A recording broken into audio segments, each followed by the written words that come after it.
Good afternoon, everyone. Nice to see you.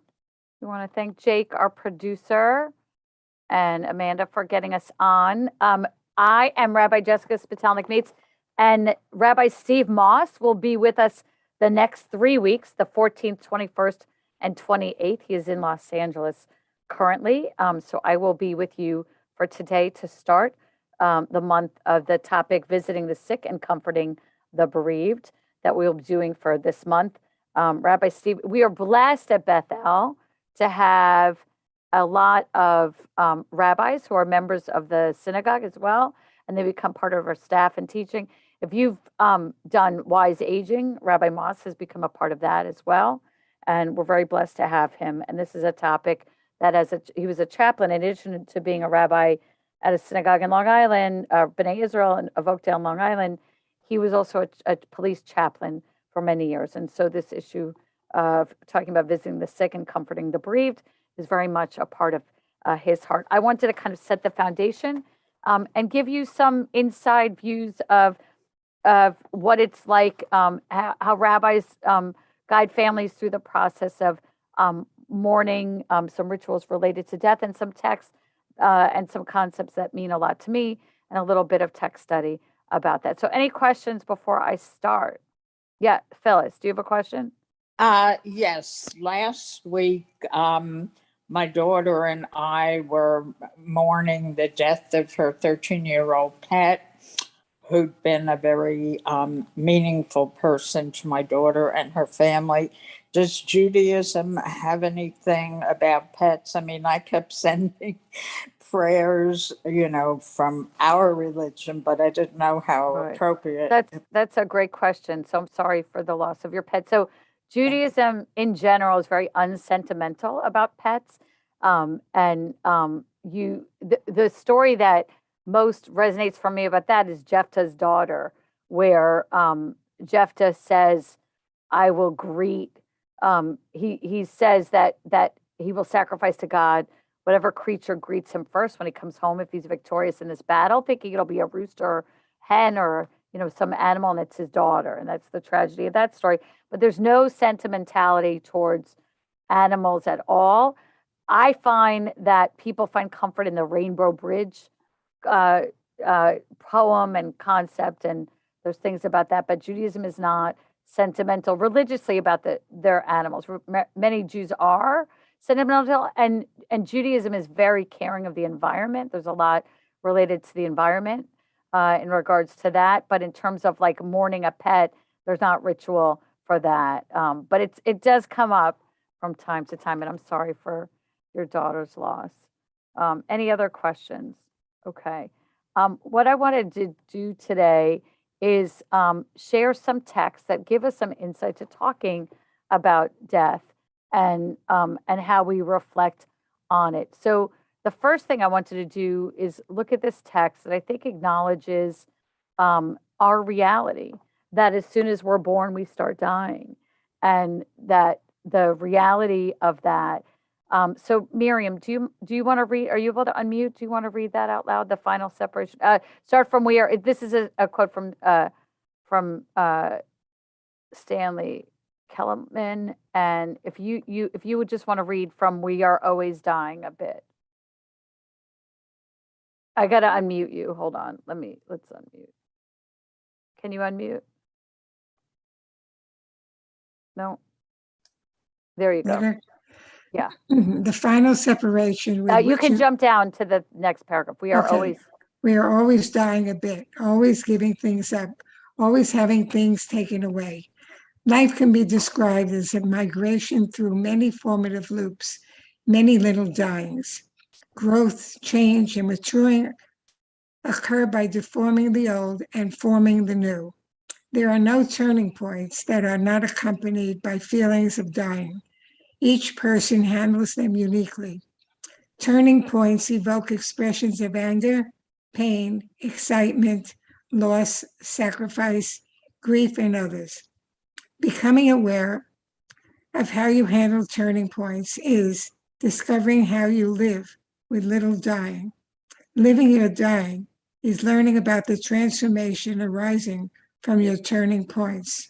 And I one have of the reasons I love this text is because it acknowledges a couple of things. It acknowledges that from the beginning of life, that there is dying that happens, but it also acknowledges, which I think is what Judaism works so hard to do, which is to prepare us for when someone is lost. That loss is going to be a natural part of life and living. And so, whatever age you are along the stage, there are things that we do Jewishly that guide us.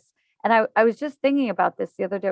I was talking to someone who wasn't Jewish about Jewish mourning and Jewish rituals, and they were so jealous of like the Kriya ribbon and the Kaddish and the coming back every year to do this. So the reality is that if you're living a Jewish life, you're going to have prep for loss. That when you have a loss, it is hard and it's tremendous, but you won't be in a vacuum. There will be things that will ground you, that will bring you in to the community, right? From the moment that you hear of a loss or the beginning of a funeral service, when you'll rip the Kriya ribbon, a symbol of your broken heart, you're doing physical things. You're getting to wear on the outside with the Kriya ribbon what's going on inside, which is a brokenness, a tear, a rip. We're so lucky, like that in our culture, we can be out and about and have a loss and be hurting inside. And yet the world knows we're wearing externally Thank you for something that. right. It's amazing. And then Kaddish is in the other direction, pushing us back to life, because Kaddish, of course, makes no mention of death. It's all things that we are praising God for, in the vein that the person who we lost would want all these good things for us. And so we say Kaddish. And so I like that quote to start with, because it's a reminder that if we have to live life always getting closer to dying, that at least Judaism is there along that pathway in order to help us grapple with that. The second quote I want to share is just a fabulous little midrash and insight, and reflects some of the fear that surrounds death. That when we think about these things, it's Rav Nachman visited by Rava in a dream. This is in the Babylonian Talmud. And Phyllis, do you want to unmute and read that? Rav Nachman showed himself to Rava in a dream after his death. Rava asked him, was death painful? Rav Nachman replied, it was as painless as lifting a hair from a cup of milk. But were the Holy One to say to me, you may return to that world where you were before, I would not wish to do it. The fear of death is too great.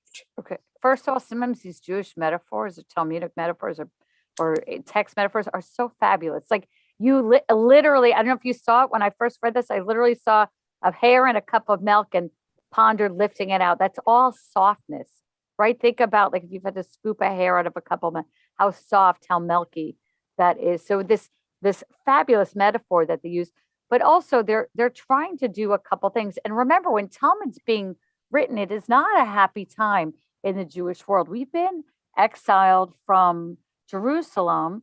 They don't know at the time in these years, like 200 to 500, we're not going to get back there till 1948, but it's a sad time where they're living in exile. And there's, this will, the destruction of the second temple will not be the end of the persecution of the Jewish people.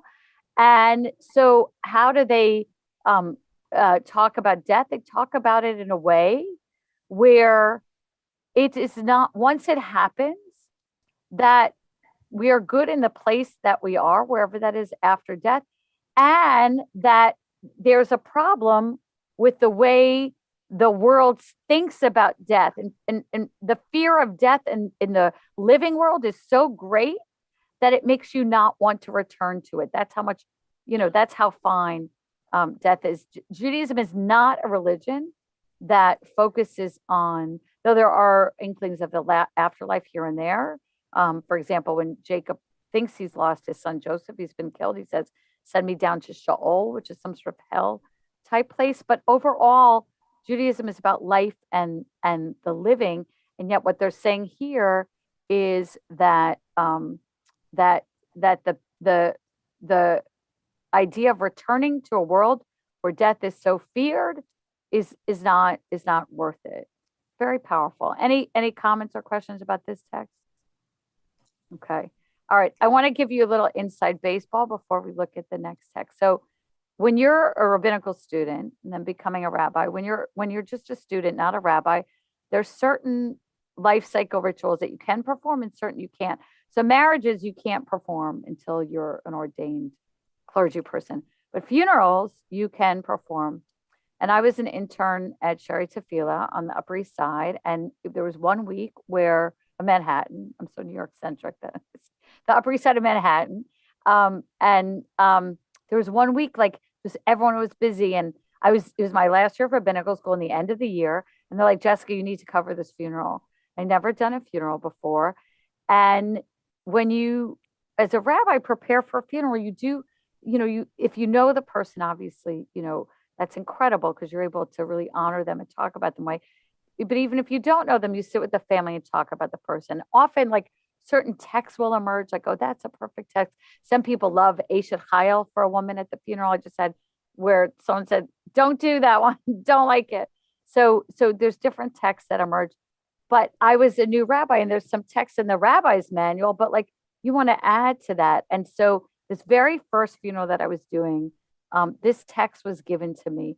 It's from a book called The Jewish Way in Death and Mourning by Norman Lamb. And it's a really, I've used it again and again. I haven't used it in recent years, but it's a really beautiful quote because it doesn't just serve as a beautiful funeral reading. And when I read it at a funeral, I read just the first part, but it serves as this gray area. If we think about talking about this topic of sickness and death, there's a lot of gray here. There's things we know for sure, and there's things we have no idea about, and there's transitions that take place.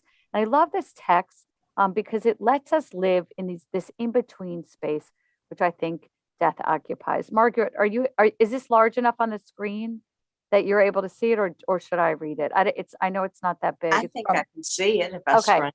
If you don't mind reading that, that'd be great. Life is a day.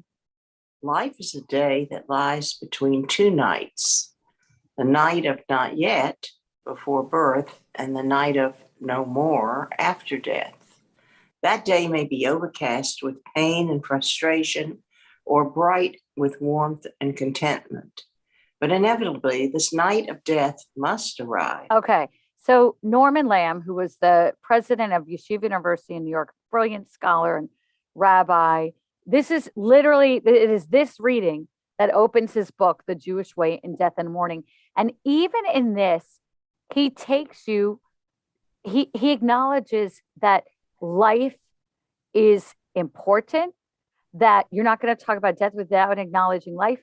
And he acknowledges that everyone's life is different, that some people have lives that are overcast with pain and frustration or bright with warmth and contentment. It is such to start a book on death and mourning with this beautiful sentiment about what death is in this very understandable and relatable and a metaphor you can really cherish in your heart. It's very powerful. Keep going, Margaret. Death is a night. Death is a night that lies between two, that lives, I'm sorry. Death is a night that lies between 2 days, the day of life on earth and the day of eternal life in the world to come. That night may come suddenly in the blink of an eye, or it may come gradually with a slowing, receding sun. As the day of life is an interlude, so is the day of death an interlude. As the day inevitably proceeds to dusk, so does the darkness inevitably proceed to dawn.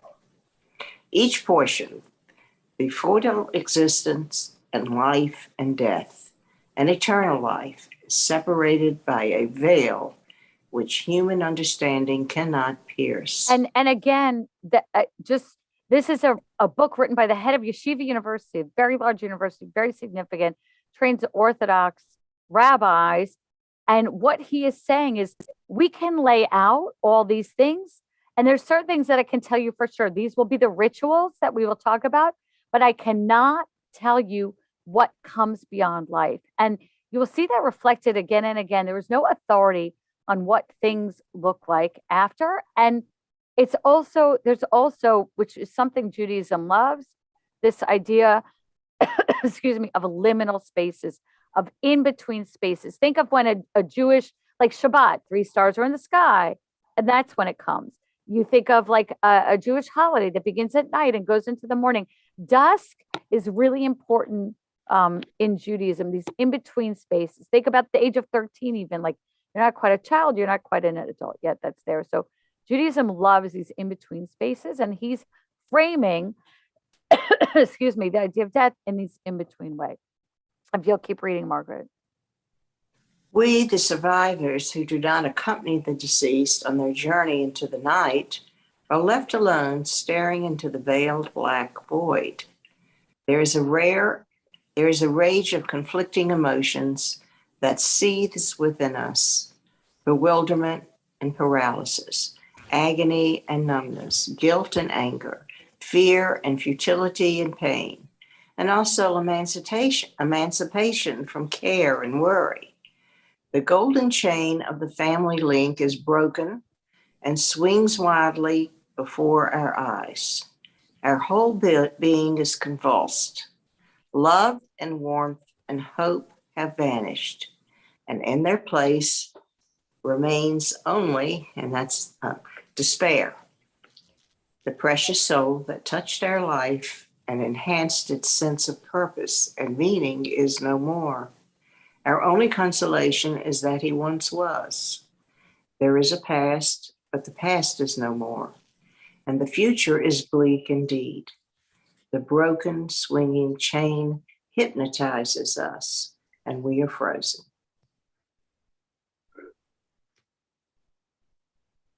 We can't hear you. Sorry, thank you.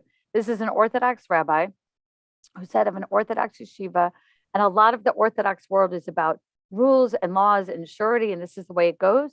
And yet, at this moment, he's acknowledging what is unclear that lies ahead.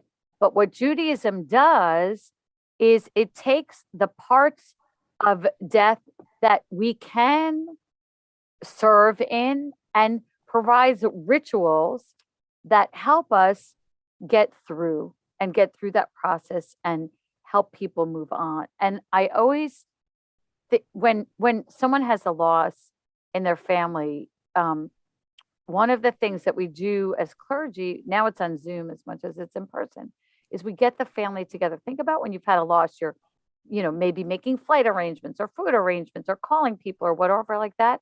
And Judaism says stop, and we're going to come together and we're going to talk about the person. And then we're going to tear this Kriya ribbon that's going to acknowledge your heart that's broken. We're going to take texts that have comforted our people for thousands of years and use them to comfort you.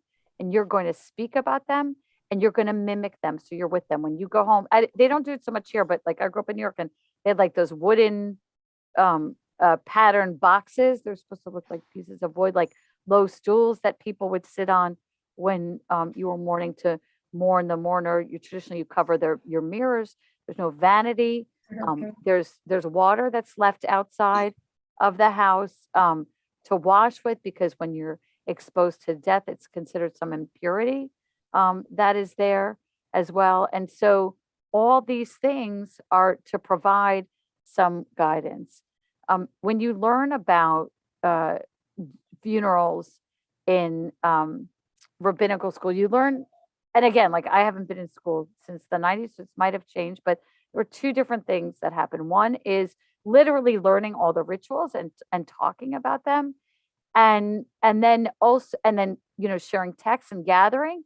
And then what you don't learn so much, maybe more so today, but not then, is like comforting people and how you help people and how you work with people who are dealing with difficult and sudden and tragic. And I just want to talk about two professors and their writings. They've both since passed away, but both that were interesting, if not helpful. The first is Neil Gaiman, who wrote The Death of Death, which is a lot of texts about Judaism, the afterlife, and we'll come across a lot of his texts that there.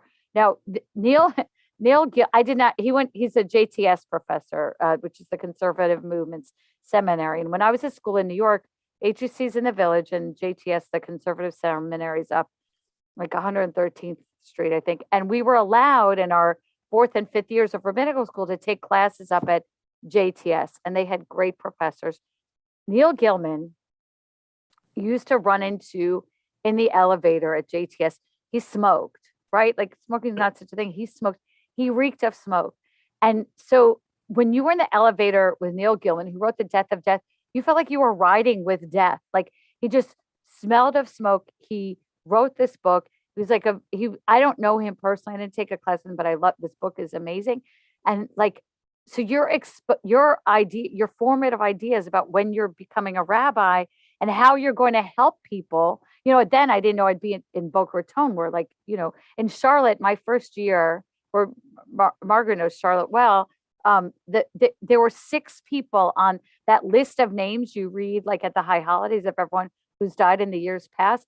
There were 6 people on that list in Charlotte, and not all were even members. They were like relatives of members. In South Florida, it's a much longer list, but you're forming your ideas. You have professors that inform. And Neil Gilman's Death of Death, which is a lot of text on afterlife in Judaism. That's his argument that Judaism, what happened with Judaism is there's references to something after death, like that Jacob moment that I spoke about when he loses Joseph. But what happens is when Christianity comes around and Jesus comes on the scene, and there's so much made of the afterlife, Judaism like almost throws a wet towel on anything related to talking about the afterlife. They didn't want there to be any confusion between Judaism and Christianity, and of what the Christian world was seeing as a Messiah versus what a messianic time will look like in the Jewish world. And so a lot of it's much harder to find posts like year 200 texts that grapple with this. But what he does is he does go through and look at texts related to resurrection and immortality. The other professor I just want to mention was a very intimidating professor. Rabbi Levin wrote his thesis with him. Rabbi Eugene Borowitz, a brilliant professor, very intimidating. And I remember before he passed away, he lost his wife.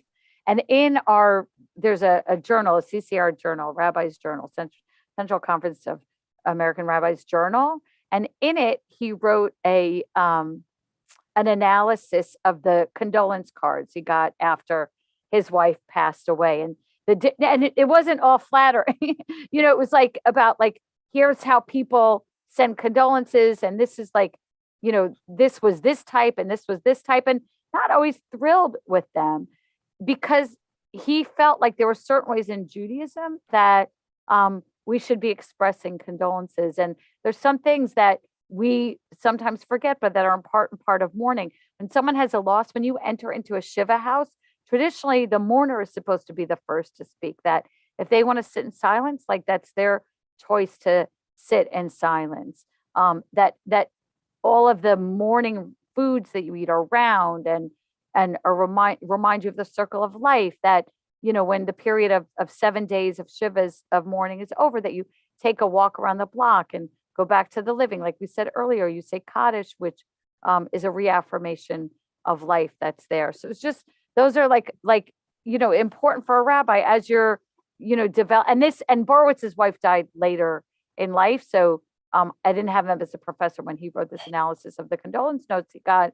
But who you're learning from at the time really influences. And then for me personally, being at Beth El, starting under Rabbi Singer, and that incredible touch that he provides. There's so many people who can talk about him calling you from, Israel or wherever he was, at that moment or away or whatever, and just, being there in that way. And I think as a synagogue, that's something that Beth El, really tries to be is right there with those in the sick in the mourning. So the other thing I kind of wanted to bring up, which we thinking about death in the year 2022, which we may not have thought about, is how you handle the array of the Jewish world today, right? Like 150 years ago, you're not going to have a lot of intermarriage. You're not going to have a lot of questioning of what's going on. There's going to be traditional ways do things. But then you have a Jewish world who has to deal with things related to death that are impacted by if someone's Jewish or not, what their gender is, things like that. So, for example, I think in the Charlotte Jewish Cemetery, Margaret, I don't know if you know it, there's like a section that's for people who aren't Jewish but married to Jews. There's like a different section that wouldn't happen in other cemeteries today. I think like any new cemetery that whether you're Jewish or not, if it's a Jewish cemetery and you're married to a Jew, you'd be buried together. Another thing is related to Heverkadisha. So there's a custom when someone is has passed away that the body is washed in a traditional way, that the body in like the most gentle, loving, caring way, that when someone passes away, that they are washed for purity. Heverkadisha, which means a burial society or a holy society, is traditionally in most communities from an Orthodox perspective and run by the Orthodox community. So for years I've asked about it's something of interest to me, and I've asked about being part of the Heverkadisha. And there is a conservative one run by some other people. I participated in it once. It was actually Christmas of I think 2017. No, 2016, Christmas of 2016. They had a body that needed to be washed, and they called me to use me. I haven't been asked since. I don't think it's because anything I did. I think it's just that. But most of the Heverkadisha people want washing. It's not from this more conservative group. It's the Orthodox world. I'm talking about conservative Jewishly. But the body is washed. It's considered like an act of purity and of goodness. But now here we are in 2022. So one of the things we have to think about is someone who's non-binary, right? Men wash men, women wash women. And so how do we serve as a welcoming community and provide Heverkadisha for those who are non-binary, who don't identify as man or woman? And I'm showing this on the screen. This says Brachot Habaot, Brachim Habaim. It's in Hebrew, which is, we're lucky in English. It's much easier to be gender neutral language-wise, but in other languages, they're figuring out how to create spaces where those who are gender neutral don't have to identify by gender, by the language. So Hebrew, which is a gendered language, if you've, a million women and one man, it becomes man. So you would say Bruchim Habaim. If you've just a million women, you'd say Bruchot Habaot. But the way this font is written, this funky, cute font, is in a way that you can read it as Bruchim Habaim or Bruchot Habaot. I don't know how many of you know Hebrew well, but this could be a Yud or a Vav, and this could be a Taf or a Mem. And it's written that way intentionally to remind us that our communities need to be welcoming. And there's a Heverkadisha in Boston. Boston has great things. They have a mikveh that's a community mikveh, and they have a burial society that's a communal burial society. Yes, Ruby, thank you. Yes, exactly. That's this piece that I have here. And so they're reflecting on someone who is non-binary and who will be washing them. And this poem, which opens this packet that raises this discussion and study you're having, if you're in Boston, Ruby, you're very lucky you have both that mikveh and that community Heverkadisha, because it's something I would like to do, and it's really in this community, it's more run by the Orthodox. But this poem takes a poet and imagines the people who are washing the body and what they're thinking about the body. And as I said, I've only done this once. Totally remember it was a woman that I helped wash. Like I totally remember. You never forget that person. So this is someone on the other side imagining what it'll be like to be gone and being washed by the Heverkadisha, this group that washes the body. Anita, are you able to unmute and read Tahara? It's called Tahara, means Okay. Go ahead. Tahara, I'm wondering about you, Heverkadisha, the Holy Society, who will prepare my body once I'm no longer in it for the earth. Will you know me already or see me for the first time as you wash and shroud me? As my father was washed and dressed in a simple white tachrim for those about to stand before God. Perhaps by then I'll know if I believe in God. I like the democratic nature of the shroud, an equalizing garment. You may see a body that surprises you. You may not have seen a man's body like this one before you, which I hope is very old, wrinkled, and since I'm wishing, bit and muscled, as much as an old man can be. You'll see scars, ragged dog bit forearm, elbow my father picked gravel from over the sink, then flushed with foaming iodine, and the long double horizons on my chest, which trunk my body like a tree. If I am unexpected, let me not seem grotesque to you, as I have to many people, perhaps even my own parents, and others whose highest kindness was to say nothing. Please, let me return to dust in peace, as the others did, and recite those beautiful psalms, remembering, as you go about your holy ritual, how frightening it is to be naked before another, at the mercy of a stranger's eyes, without even any breath. And Miller Oberman is the author of that. Thank you. It's beautiful. It's So very touching. very touching, right? And I think, what did you find touching about it? The words, Yeah. And the images, the ragged dog bite, his father washing his elbow. I was thinking of my father washing my knee when I fell and got gravel in my knee. yeah. Yeah. And that's, I think, and he mentions one of the rituals related to Heverkadisha, which is reciting the Psalms. Excuse me, when you're sitting with the body, there are certain Psalms that are associated with the life cycle of death and mourning, and the vulnerability. Beautiful. And what it does, which I think is what all of the rituals related to death try to accomplish, is like, remember, it's a person.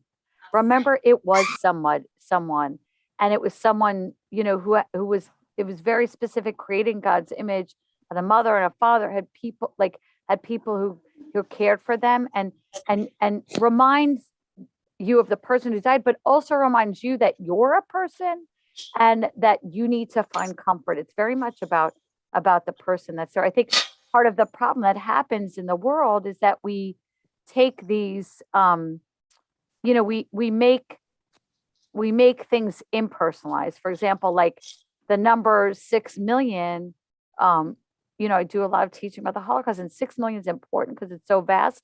But anytime you can put a name on one of those 6 million, it's very important and very powerful. So that's just kind of an introduction to some of the things, like when you're training to be a rabbi, what you're exposed to, what you're not, and some things you just learn over time and experience. And I'm always happy, like I'll see another rabbi or I'll come across something that will bring a new poem. There's a Maya Angelou poem I just discovered a few months ago, When Great Trees Fall. And I've used it a bunch at funeral, because for some people, when they lose someone in their family, it's like a great tree. And we mix the traditional texts and maybe secular texts that are there. So I want to look at some texts from Sefirat, an introduction to death and mourning, that give us really, it's a great gathering of texts that are there. Can you see this on the screen? Well, you see it fine? Thumbs up if you can see it. Yeah, you can see it well. Okay, great. So what these gathered texts do is go through some of the biblical and later rabbinic commentaries about death and inform our own insights, right? So one of the things that's super weird in Torah, and if we have time, we'll look at Moses' death at the end, is one of the things that's super weird in Torah is that these ages, right? 120 for Moses and 180, and these Methuselah, 960, I think, like these ages that just don't seem possible. We're not sure what those ages mean. Sometimes I wonder if like if 6 months was a year or something, like, think about someone living to the age of 60, 3,000 years ago, that would be Moses, maybe more realistic than 120, but maybe he really did live. Who knows? That's there. But this idea that when you die, in this text from Genesis about Abraham starts with it, is that when you die, You are the last three words in Hebrew, Asef El Amav, that you are gathered to your people. And if you think about like where, I don't know if your family is buried together. We have in Old Montefiore, a bunch of, in Queens, New York, a bunch of family that's buried in the same place. So sometimes families have plots where they're physically buried together.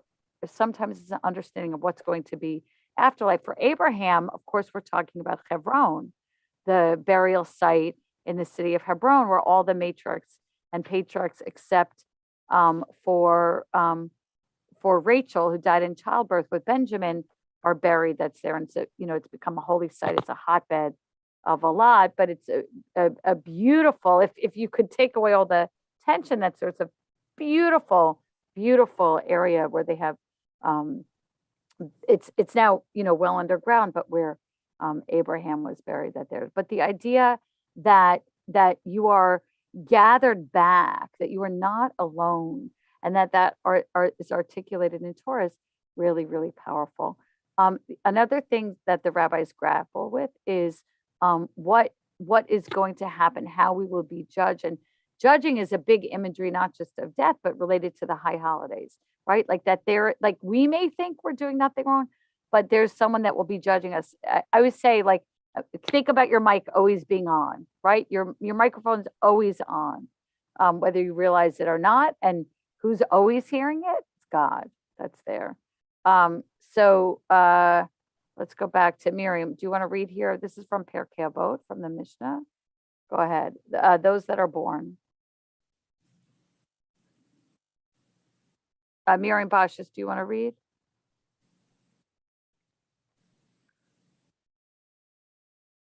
If not, I can read. Okay. Those who are born will die, and those that are dead will live again, and the living will be judged. So again, this is like, Mishnah's done by 200. So you're in this period of time where that Christianity hasn't taken on in such a great amount. So Judaism can still talk about afterlife. It will be later as time goes on, as Christianity talks more about afterlife, that Judaism will tamp down on that. But this is in that period of this in-between period of time. Those that are born will die, and those that are dead will live again, and the living will be judged. It is necessary to know, to make known, and to become conscious that he is God. He is maker, he is the creator, he's the understander, he is the judge, he is the witness, he is the litigant, he is destined to judge.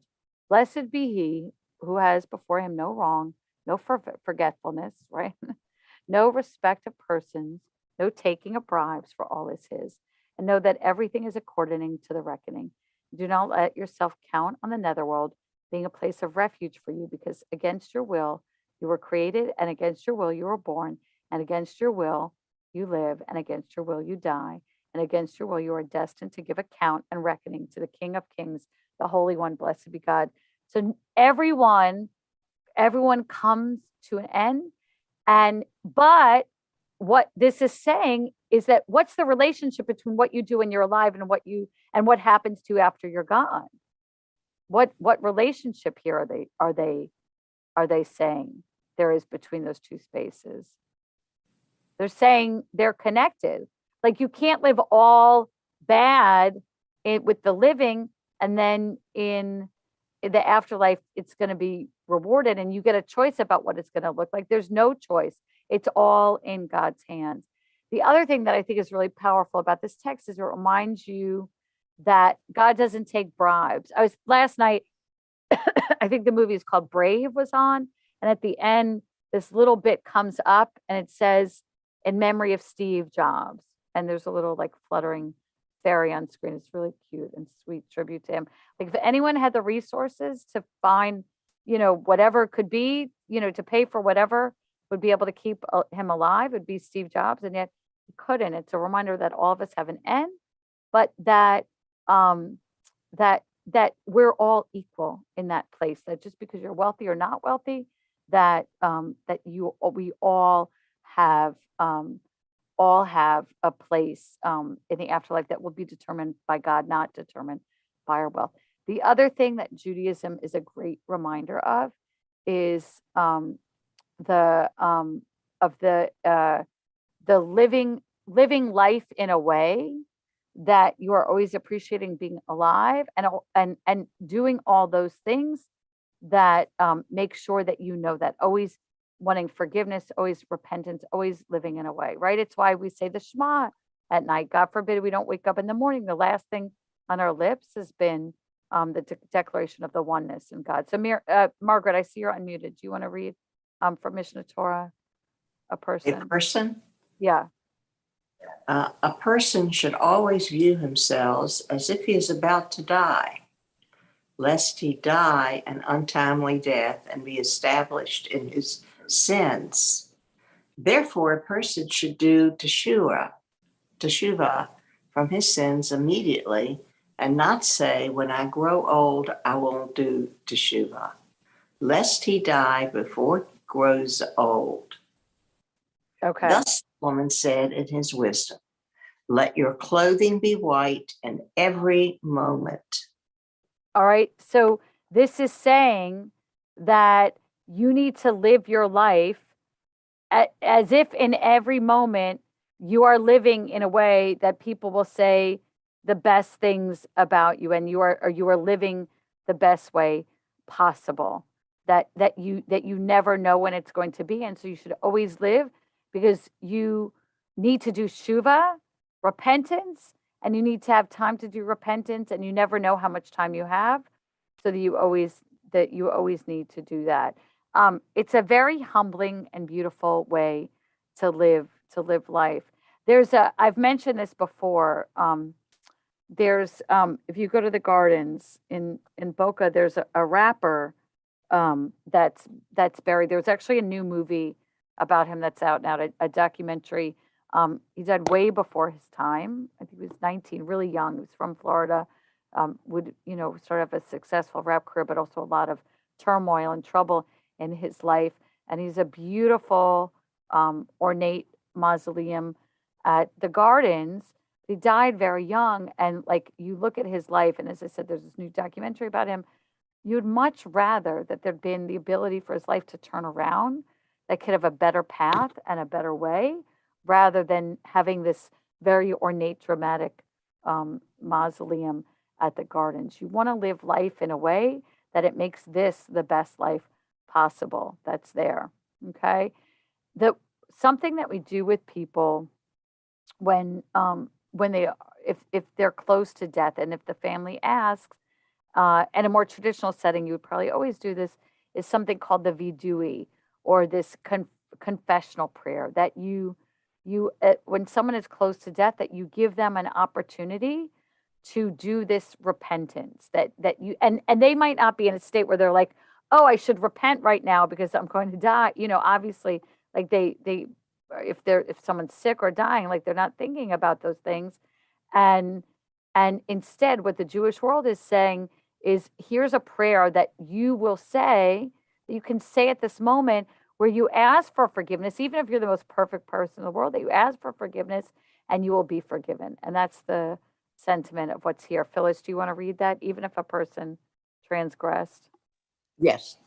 Even if a person transgressed all his life and repented on the day of his death and died during his repentance, all sins are pardoned, as it is written, before the sun grows dark and light goes from moon and stars and the clouds gather after rain, that is the day of death. This implies that if he remembers his creator and repents before death, he is forgiven. And I love this quote from Ecclesiastes, because it's those moments that Lamb referred to earlier, these in between time, these liminal moments, when you're in these twilight moments, that like there's still an opportunity, even at that like very last place, it's still possible that's there. It's still of hope, even like on the edge of it all. Let's go just to the world to come, which again is a text that there were texts that certainly implied and referred to this, but as Christianity grew larger and larger, were tamped down on a little bit. Miriam, do you want to unmute and read? I wasn't able to get you before. A favorite saying of Rav. A favorite saying of Rob was, excuse me, the future world is not like this world. In the future world, there's no eating, nor drinking, nor propagation, nor business, nor jealousy, nor hatred, nor competition. But the righteous sit with their crowns on their heads, feasting on the brightness of the divine presence, as it is said, and they beheld God and did eat and drink. So there, you think about, if you think for a minute, how much that the idea of an afterlife and of heaven or whatever happens after death is depicted in movies, right? Or TV, or like there's books that write about that there's a lot of books like on the topic as well, and how much fodder there is to think about. And here in this text here, like it's a very positive view of what comes after. There's another one. It's something we say often at services.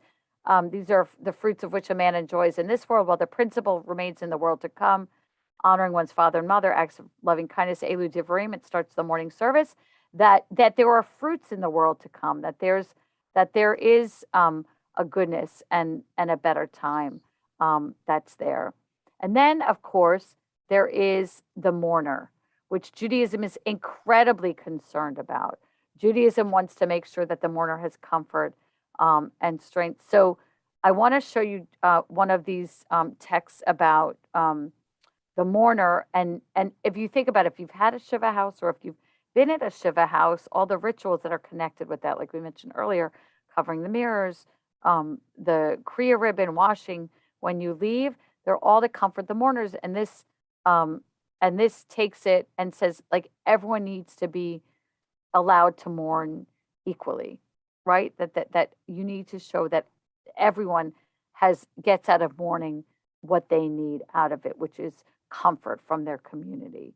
So I'll read a little bit here. Gemara. The sages taught the following Breita, or teaching. At first, the meal after burial would be brought to the house of the mourner in various ways.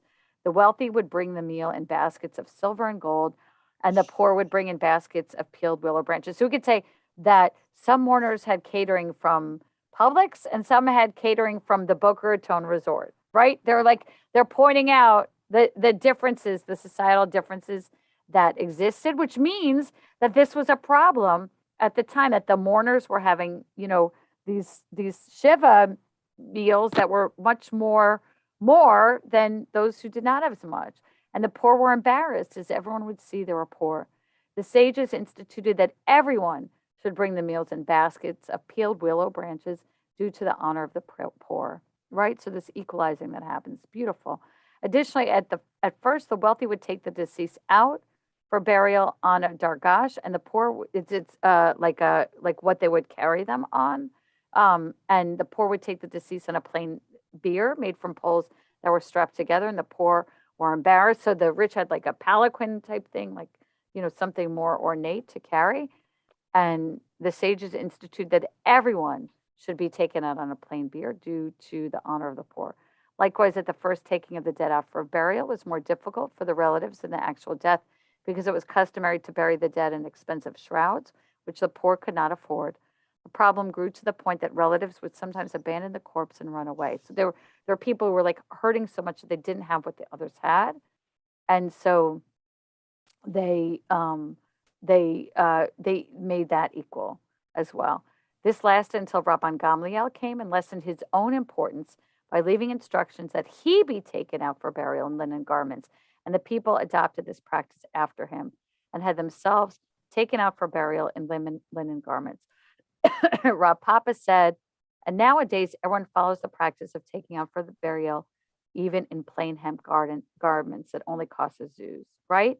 How relatable is this to us in modern times, right? Like this is a societal problem that we see favoritism that happens in one space and not in another space, and wanting to make sure that's an equitable place that's there. The last thing I want to show you is, I think, an intentional thing that Torah does, which ends the Torah with death. The Torah ends with the death of Moses, and with an immense praise for Moses. There was no prophet like Moses in all of Israel that's there.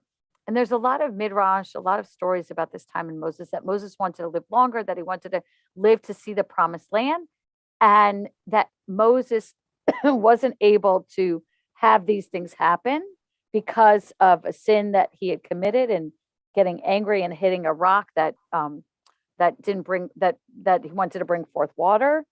He did in a way that God didn't approve of. And then also, when Moses dies, there's this beautiful midrash that the angels can't find his soul. Why? Because they never wanted to have Moses his burial place known, because they thought it would turn into a shrine, and you don't want to make a person into something that's worshipped in the way that God is worshipped there. So I just want us to look last at this burial of Moses. The end. This is a very, very end of Torah that we have that's here. Where are we here? Here, from here, 34. Phyllis, do you go ahead and read the English? Moses went up from the steps of Moab. Okay. Moses went up from the steppes of Moab to Mount Nebo, to the summit of Pisgah, opposite Jericho, and showed him the whole land, Gilead as far as Dan, all Naphtali, the land of Ephraim and Manasseh, the whole land of Judah as far as the western sea, the Negeb and the plain, the valley of Jericho, the city of palm trees as far as Zoar. And God said to him, "This is the land of which I swore to Abraham, Isaac, and Jacob. I will assign it to your offspring. I have let you see it with your own eyes, but you shall not cross there." So Moses, the servant of God, died there in the land of Moab at the command of God. God buried him in the valley in the land of Moab near Beth Hor, and no one knows his burial place to this day. Moses was 120 years old when he died. His eyes were undimmed and his vigor unabated. And the Israelites bewailed Moses in the steppes of Moab for 30 days. The period of wailing and mourning for Moses came to an end.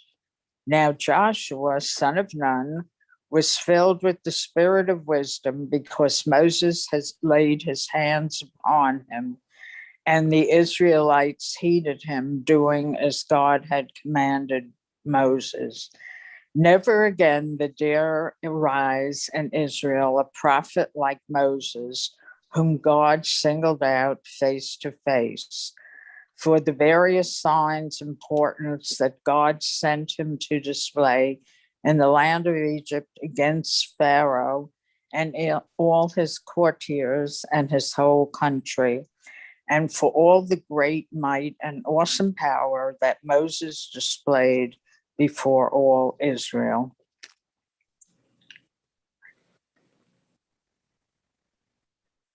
It's so beautiful. And I just want to point out that there's so many pieces of this last chapter that reflect all these elements of mourning that Judaism wants you to understand. First of all, the fact that it's the last chapter of Torah is parallel with life, right? Like, what does our last chapter look like? What will people be saying about in our last chapter? What we'll be doing? The text wants to make some point about Moses, that he has this yearning desire to go into the land that God has promised them. And God, he goes up and he views the land. He reflects on all of it. and interacts with God about it. And he's begged God to go into the land. God said, I will not let you go into the land, but I will let you see it. That's there. So there's this immense sadness that Moses has in this moment. And then he dies. And it also accentuates that point we looked at earlier, that God is going to decide when this is going to happen. It is not in Moses' hands. And he's not going to be able to go into land that's there. God buries him so he doesn't become this idol figure. They want to make the point that Moses, it says that it makes this point that Moses was, his eyes were not dimmed. He was full of vigor, like he could have gone on. But this is God's choice. God is the one with the power that's going to decide when Moses is going to go. And that the community mourns him for how long? 30 days. And from that, we get Shloshim, the 30 days of mourning. And then the mourning's over. And then perhaps the most important thing that he, in Moses being gathered back to his kin, that with the living, things pass on. That you are not abandoned, but Joshua is filled with Moses's wisdom and he will carry on. Even though, right, we're going to say there's never been a prophet like Moses in all of Israel. This is how we're going to end Torah. Things don't end when someone dies. They go on, right? And that's what all these mourning rituals help us do, is help us go back to the living. And here they are, like we started at the beginning saying, like, Judaism again and again and again has messaging that reminds us of that we go back to the living. That's very much about the living. Any questions or comments about these texts? I love that text. I actually, like, I'm not always crazy that it's happening during Simchat Torah that we're reading that, because like I would love to like dwell on that more. Sometimes you get the way the holidays for, you get to look at that as a Torah portion on its own, but it's mostly it's Simchat Torah, it's chaotic, fun, festive time. But like, if you just sit with that text and in like 20 years in Torah study, when you get there, then it's a really beautiful text that's there. Okay, It's the fabulous. most emotional text in the entire Torah to me. Yeah. Emotional, is that what you said? Yeah. Yeah, it's just so touching and beautiful. And we should all live in a way, that's that whole thing about tshuva and repentance. It's like, we should all be living in a way where like, people speak as kindly about us when we're gone as God, and Torah speak about Moses. Just beautiful. That's there. Great. All right. For the next 3 weeks, we will have Rabbi Moss with us. Fabulous teacher. So we're excited to have him. We hope everyone has a good week. I want to thank Jake for being our amazing producer, and we'll see you next week. Hello. And a reminder for those of you who are Torah study regulars, there is Torah study this Saturday, but the 18th, there is not, because I know some of you are regulars.